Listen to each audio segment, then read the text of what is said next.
Hello दोस्तों, आज मैं आपको सुनाऊंगा आदमी एक खूबिया तीन एक कहानी।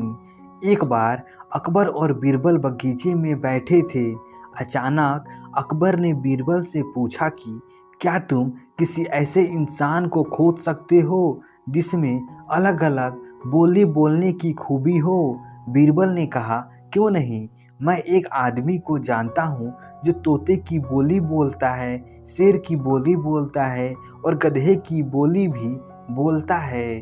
अकबर इस बात को सुनकर हैरत में पड़ गए। उन्होंने बीरबल को कहा कि अगले दिन उस आदमी को पेश किया जाए। बीरबल उस आदमी को अगले दिन सुबह दरबार में ले गए और उसे एक छोटी बोतल शराब पिला दी।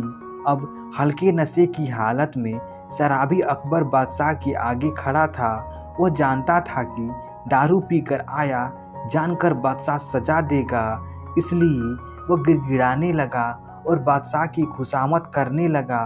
तब बीरबल बोले कि हुजूर, यह जो सजा के डर से बोल रहा है वह तोते की भाषा है। उसके बाद बीरबल ने वही उस आदमी को एक और शराब की बोतल पिला दी। अब वह आदमी पूरी तरह नशे में था। वह अकबर बादशाह के सामने सीना तान कर खड़ा हो गया।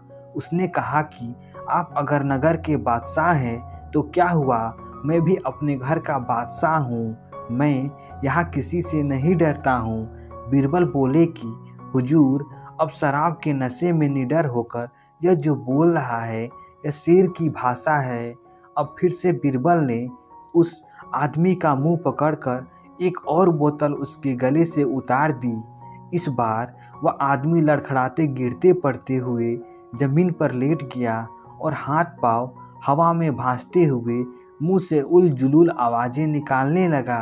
अब बीरबल बोले कि हुजूर, अब यह जो बोल रहा है वह गधे की भाषा है। अकबर एक बार फिर बीरबल की हाजिर जवाबी से प्रसन्न हुए और यह मनोरंजन उदाहरण पेश करने के लिए उन्होंने बीरबल को इनाम दिया। तो दोस्तों, आशा करता हूँ यह कहानी आपको अच्छी लगी होगी। ऐसी ही मज़ेदार कहानी सुनने के लिए हमारे चैनल को सब्सक्राइब कर दीजिए।